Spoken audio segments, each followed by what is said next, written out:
Hey y'all, this is Dina. Welcome to my channel. Y'all, I'm doing a little sewing this afternoon.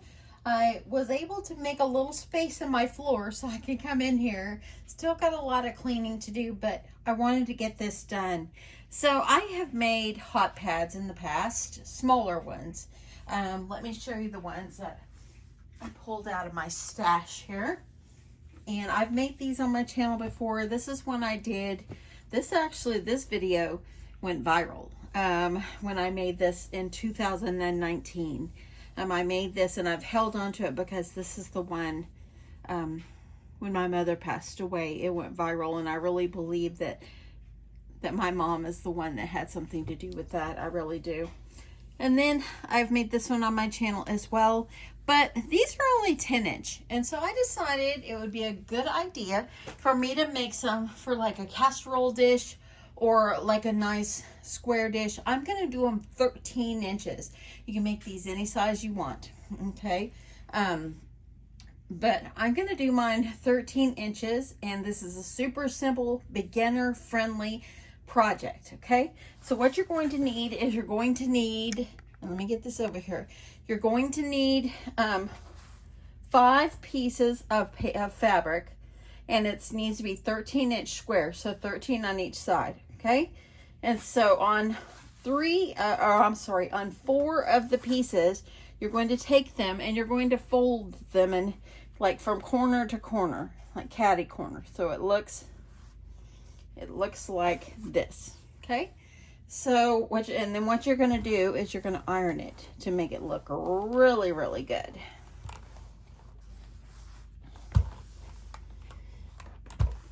And this is something easy if you're having people over for Christmas or something. You want to have some kind of nice like hot pads to put your hot dishes on. This is the perfect thing for you. Okay, so I've got 4 of them that are already ironed. Okay, so I'm doing the red and white striped, and then my favorite Santa fabric. I still have like a whole yard of it left, and I love it. And then the one, you're going to keep it nice and flat, okay? You're also going to need a piece of batting, and this is a fusible batting. I'm sorry, I don't know the number on it. It's a Pellon. I just know you can use any kind you want. A lot of people ask me what the number is. I don't know the number. I'm so sorry. But just go and choose the one that's best for you. I buy all my batting or all my interfacings and all that. I buy it all at Joann Fabrics. Okay, so what you're going to need to do is you got your batting down, and if you want, and mine is like fusible on one side, so if you want, so it doesn't move around, you can iron it so it'll kind of stick to it. You don't have to. If you don't have fusible, use what you have.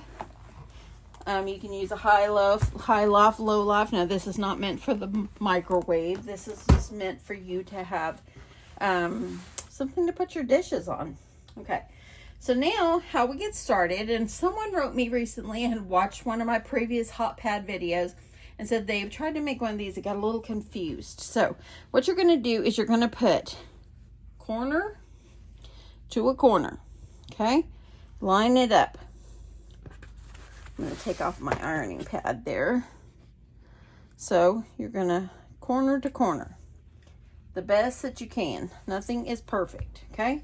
I like to rotate my colors, so I'm going to go ahead. Let me move you over a little bit. I'm going to go ahead and I'm going to put this one to corner on this side, okay? And then I'm going to take the next one, and I'm rotating, so I'm going to put corner to corner over here. Try to just line up your sides, okay? And then lastly, I've got my last one over here. I'm going to put a corner to corner, so it's like this. So whenever you get to this point, lift this up, lift this one up, and lay it down, line it up, and put this back over, and that's how you get your pattern, okay? So once you get that, I like to kind of make sure everything is looking good, okay? And what you're going to do now is you're going to take some pins or straight pins or whatever you choose, and you're going to pin around the edge, and just that way it holds it in place. Okay, so I'm just going to use some of my pins here, and I'm going to hold this in place.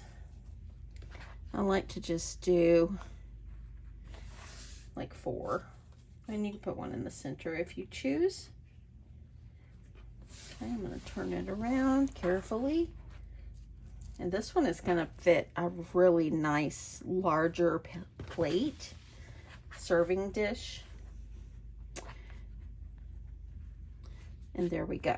So now I'm going to take it to the sewing machine and we're going to sew all the way around the perimeter of the hot pad.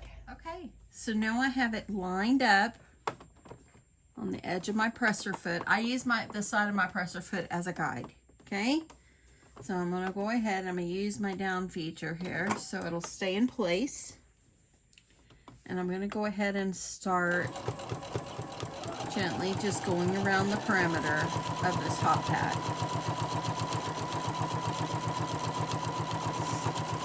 These would be great as Christmas gifts. You want to give a nice neighbor gift.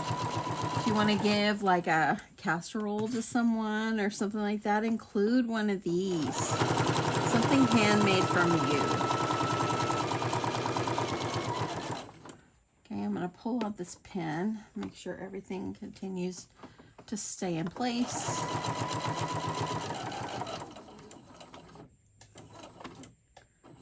Okay, I'm going to pivot that corner. I'm going to go ahead, line this up on the edge. I'm just trying to stay as close to the edge as I can. Nothing is perfect. I've got lots of layers here. Coming to the edge, I'm going to hold my finger there to hold that in place.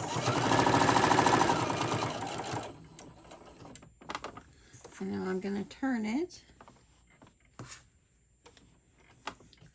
And I'm going to go sew it down the next side.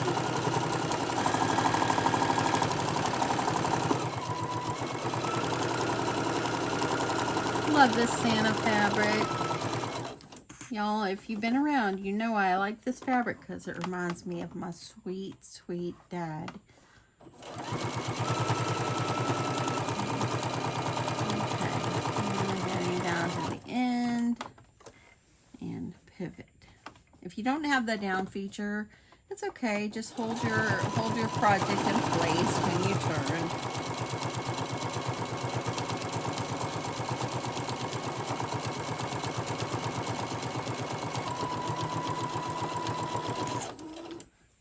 Kind of going a little crooked because it was getting caught on something. I'm pulling out the pin here. Now I'm going to go right off to the end. Okay, now I'm going to go back stitch right there and I'm going to pull it out. Oh, I love this size. Okay, let's move over here. Okay, so now you've got your raw edges over here. You see that? The raw edges. What you're going to do is you're going to go up in here and you're going to go and grab a corner up inside, okay? And you're going to pull that through. You're going to go up in and you're going to grab the other corners as well. Pull it through. One more. Okay. So when you get over here, it's going to look like this. Looks a little wonky, but it's okay. Now what you're going to do is use your finger, your scissors, something, and just poke out your corners.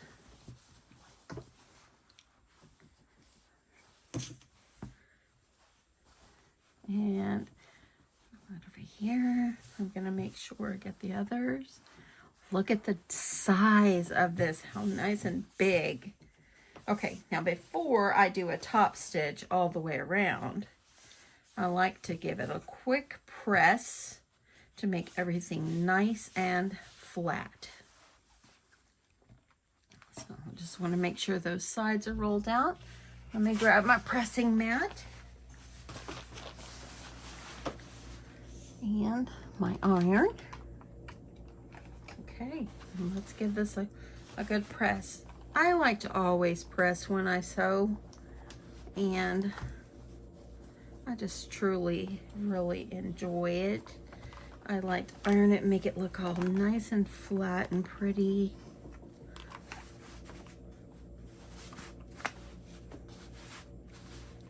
And then I'm going to make sure, you want to make sure the side seams, I like to kind of roll them out and keep them kind of flat. Okay.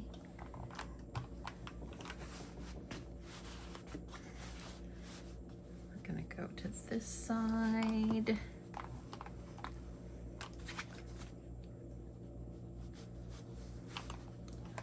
I like it with the red and white stripe. Now one more side. It's really hard to iron when you have a tripod next to you. That's the hard part. Okay, look at that. Flipping it over, look at the back. Oh my goodness, I love it. Okay, so now what I'm gonna do is take it back to my machine. I'm gonna get this iron over here so it doesn't tip over on me. There we go. Okay, so now what we're going to do is we're going to just sew around the perimeter. You can also sew on here as well, but you don't have to. And you can also, if you have some kind of heat resistant button or something, I don't know if they even make that, but if you had something, you could put it in the middle as a decorative piece in the middle, or if you just want to tack down the middle, you can do that too. And I think I might just tack down the middle. But first, let's do a quick seam all the way around the edges, a quick top stitch, and finish this up. Quick and easy, y'all, quick and easy. Okay, this is the final stretch, my friends. So all the way around. It's a lot of thick layers here, but my machine can handle it here. I want to make sure that it doesn't turn on me because I've got my baskets and tons of fabric up here.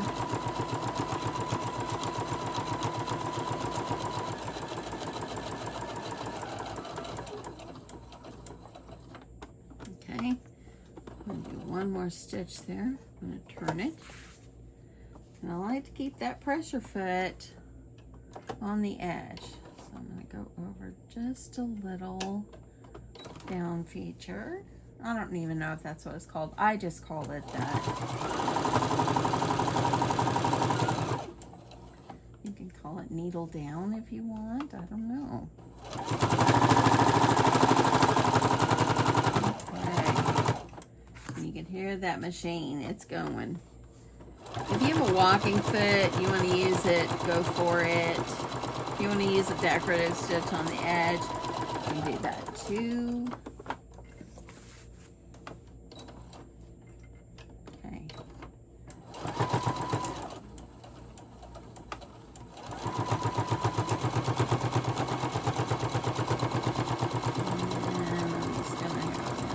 I got one more side after this one. Are you still with me? You can't know how the project ends if you stop watching in the middle. And this is a quick one. Okay. Last one. Making sure everything is nice and straight. I'm going to make sure I'm lined up again. And last one.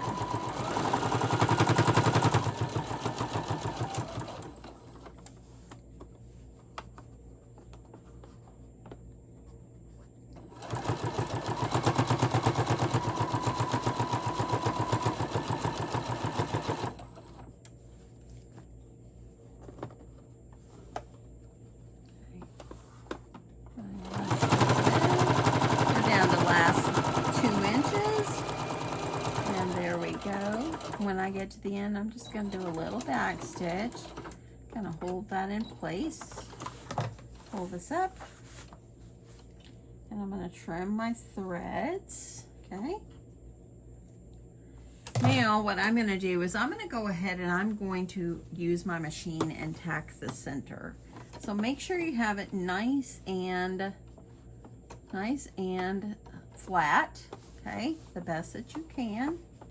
And I'm just gonna put my machine and just kind of go over, give it a few stitches.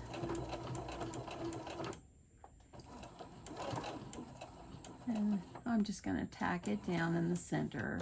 You don't have to do that. That was just what I decided to do. Just kind of hold it in place. Now let's give it another press and take a quick look. Okay, so I want to make sure, I'm going to trim off my threads, and you can see where I kind of tacked it down, so it's just very small there. See that? So it's super small. I'm going to give this a good press. The Santas are simply darling. I have just made like little pouches with this fabric, and now I'm making this, and I just can't get enough. It's so cute. Now if you don't want to put your stuff on the other side, you can put your dish on this side. It doesn't matter. Doesn't matter at all. You could have did all the same print if you'd like. It's up to you. It's your project. And there we go. Isn't that easy and simple? If you wanted to, you could even sew like a little tiny bow down in the center, you know, little tiny bow down in that center. But I think that I would love to know if there's some kind of like heat resistant little button or something. Let me know if you think there is, because I have no clue, but I think that it would be so cute. That is it, y'all. Super easy, simple. And let me compare it to my other one so you can see the size difference. There you go. Isn't that fabulous? Perfect for a nice big dish at Christmas. I'm going to be using it. I am definitely going to be using it. Now I hope that you will give this a try. Go as big as you would like. If you have something that's even bigger, go for it. Go for it. Make it the size that you want. Just cut your squares larger. Cut them smaller. If you want to make these like coasters, cut them small. Do like 6 by 6, and that would make perfect coasters. So just whatever you choose is up to you. You can add the decorative trim like I did this one. You can sew it down, or you can just tack it just like I did. Anyway, I hope you have enjoyed this. Thank you so much for watching. I appreciate each and every one of you. You guys are just simply amazing. I hope that you are doing something that you love, and yeah, just know that I love you guys a whole lot, and I appreciate you. So anyway, thanks so much. Love you guys. Bye.